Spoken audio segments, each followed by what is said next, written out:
सत गुरुदेव की जय। बंदी छोर सतगुरु रामपाल जी परमेश्वर की जय। परमात्मा प्रेमी सभी पुण्यात्माओं को मुझ संतोष दास का सत्साहिब। बस दास परमात्मा की प्रेरणा से, परमात्मा की दया से दो शब्द रखने जा रहा है। उन अपने भक्त भाइयों को लिए जो अंधे होकर ज्ञान को आधार न बनाकर, ज्ञान को साइड में रखकर भेड़ चाल की चाल में चल रहे हैं।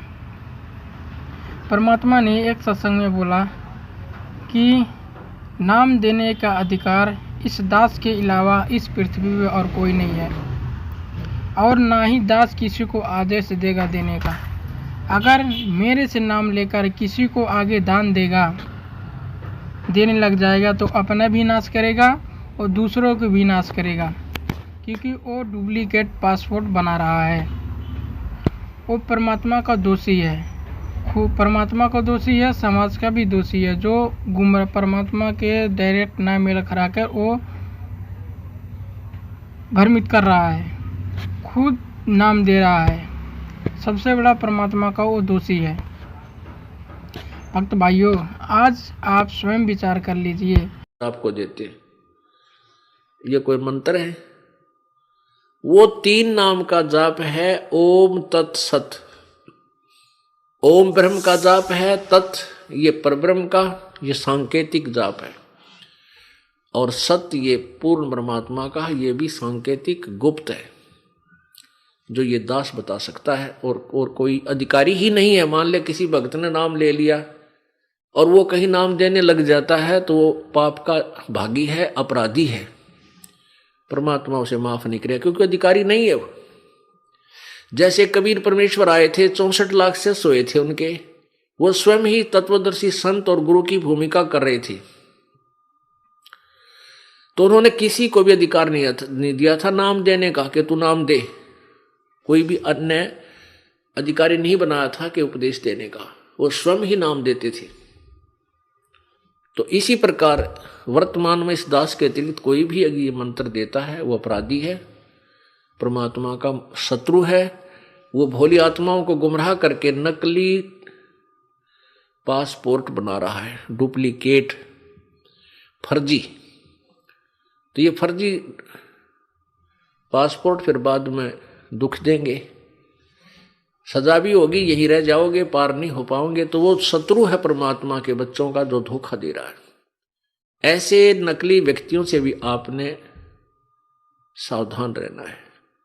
अब वास्तविकता ये है कि हम परमात्मा ने आपको सोचने समझने के लिए सद्बुद्धि बख्शा है, अक्षर ज्ञान आपको पास है, मालिक का तत्व ज्ञान है। उससे भी कुछ थोड़ा बड़ा विचार आप अपना बुद्धि का प्रयोग करके सोच समझ लीजिए।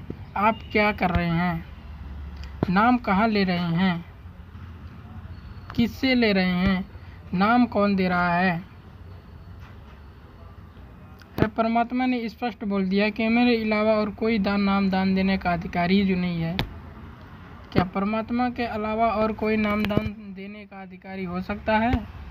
हो सकता है। कब हो सकता है? जब परमात्मा वो आदेश देगा, जब परमात्मा का आदेश होगा जिसको देने का, वो मानने जाएगा। वो परमात्मा कहते हैं ना, आध्यात्मिक क्षेत्र में जब तक किसी भी क्रिया में, आध्यात्मिक क्रिया जो भी क्रिया है उसमें गुरु का आदेश नहीं होता है, वो कभी भी सफल नहीं होता है।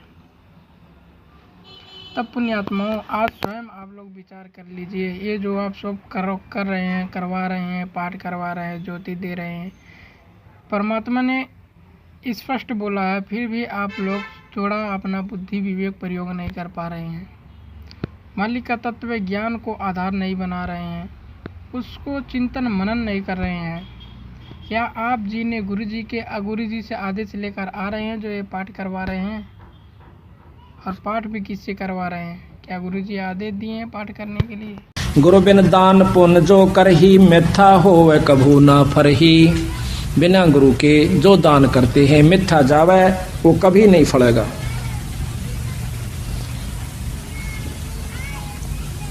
गुरु बिन होम यज्ञ जो साधे और 10 मन पातक लागे। गुरु बिन कोई पाठ कोई हवन ये नहीं करवाना चाहिए, गुरु की आज्ञा लेकर फिर करवाना चाहिए।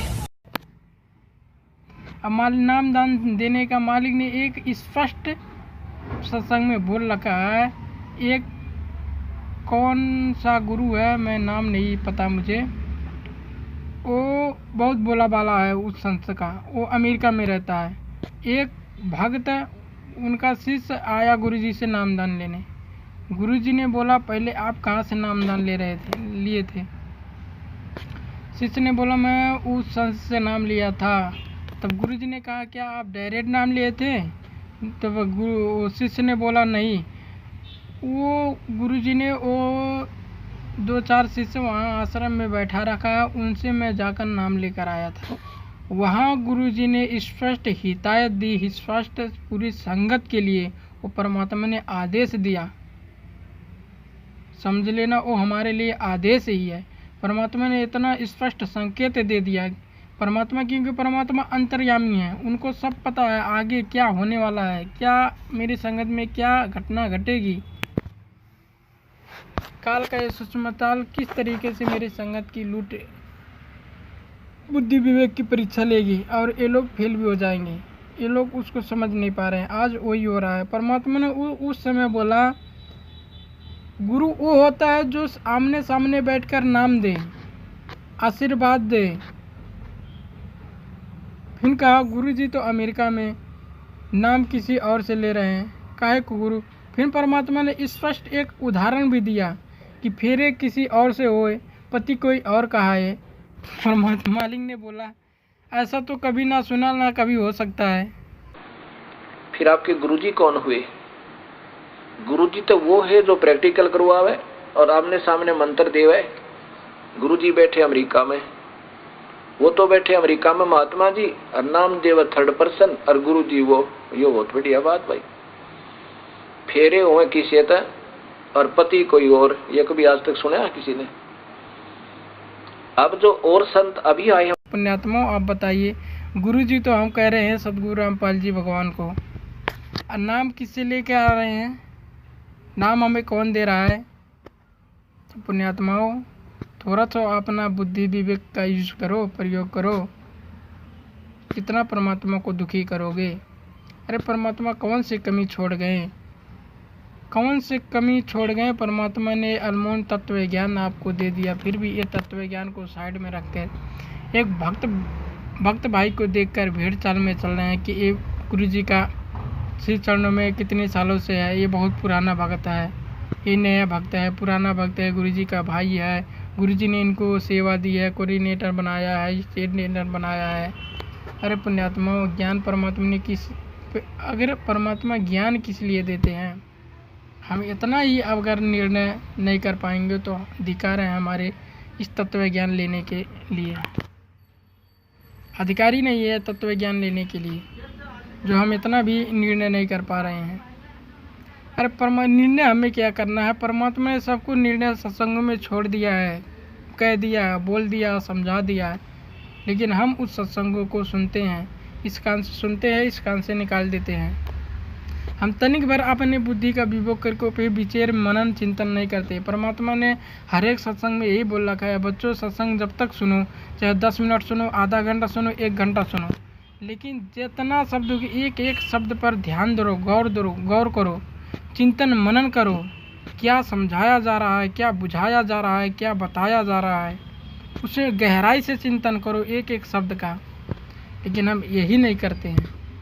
हम एक रूटीन बना लिए हैं कि डेली 1 घंटा 2 घंटा सत्संग सुनना है, बस सुन लिए हो गया। उस सत्संगों पे हम विचार मनन नहीं करते हैं। गुरुजी ने उस सत्संग में बोल रखा है क्या, हमें क्या समझाना चाहते हैं, क्या बुझाना चाहते हैं। बस एक रूटीन सा बना कर रख दे। परमात्मा ने नित्य नियम का भी हिदायत दिया कि नित्य नियम जितना समय भी करो, प्रत्येक वाणी प्रत्येक शब्द में ध्यान करो, क्या बोला जा रहा है, क्या समझाया जा रहा है, क्या गुरुजी का आदेश उसमें है। फिर उसको अपने जीवन में धारण करो, अमल करो, उस आधार से अपना जीवन शैली का जीवन निर्वाह करो। कि ना एक रूटीन रेल की तरह रूटीन बना लें, हम सभी नित्य नियम करना ही करना है। तो इन नित्य नियम करने का डेली हमें जो पाठ करते हैं, इससे ज्ञान यज्ञ तो होता ही है। ज्ञान यज्ञ के साथ हमने समाधान भी इसका साथ पैरेलल करना पड़ेगा, तभी इसके पढ़ने का लाभ है। एक लाभ तो हो गया ज्ञान यज्ञ का, और उसके ऊपर अमल हमने किया नहीं, उसका काम फिर सारा बिगड़ गया। तो कहती ये बातें कहन सुन के नहीं भाई, ये कर पाड़न की है। तो करते हैं, सत्संग भी सुनते हैं, नित्य नियम तीनों टाइम की आरती भी करते हैं, लेकिन उन वाणियों पे, उन शब्दों को हम गौर नहीं करते हैं, ध्यान नहीं देते हैं, गफलत कर जाते हैं। और आज 90% संगत भेड़ चाल की चाल में चल रही है, तनिक भी अपनी बुद्धि विवेक का यूज नहीं कर रही है। बस पुण्यात्माओं, इतना ही थोड़ा सा शब्द है। मालिक की दया से 2 शब्द बोल लगा। मालिक, हे परमात्मा, हे बंदी छोड़, परमपिता परमेश्वर सद्गुरु रामपाल जी दाता, दास से बोलते समय किसी प्रकार का कोई टूटी, कोई गलती, कोई गलती बनी हो परमात्मा, हम मुझ नीच को 2 कौड़ी जी को परमात्मा तुझसे जानकर अबोलक बोध बालक समझकर क्षमा करना परमात्मा। दास आपके चरण कमलों में कोटि कोटि दंडोत बारंबार दंडोत क्षमा याचना करता हूँ दाता। दास को सद्बुद्धि बख्शना मेरे मालिक। दास से किसी प्रकार कोई भूल, कोई गलती ना बने परमात्मा। सतगुरुदेव की जय। बंदी छोड़ सतगुरु रामपाल जी भगवान की जय। बंदी छोड़ सतगुरु रामपाल जी भगवान की जय। बंदी छोड़ सतगुरु रामपाल जी भगवान की। भाई जो गुरु बचन पे डट गे, रकट गे फंद 84 के।